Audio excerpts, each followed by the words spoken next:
So here's how to show or hide ruler in Microsoft Word document. It's quite simple guys, so let's get started. First of all, you need to move your cursor on the upper side, and then from here you need to select the view option. Under the show option, you probably see the ruler option. So let me just select it. The ruler basically defines where your writing starts. Like as you can see, my ruler is right over here. So my writing will be started from here. So if you want the previous or these text started somewhat like here, then you can move your cursor like this. Then you can drag onto the left like that. All right, that's how you can change the ruler.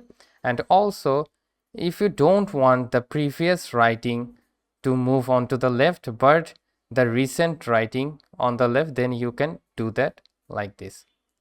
So that's how you can add a ruler. So if you want to hide the ruler, you can also do that. For that reason, you need to uncheck it and the ruler will be vanished. So that's how you can simply show or hide the ruler in Microsoft Word. So hope this video helps. If yes, please leave a like and have a very good day.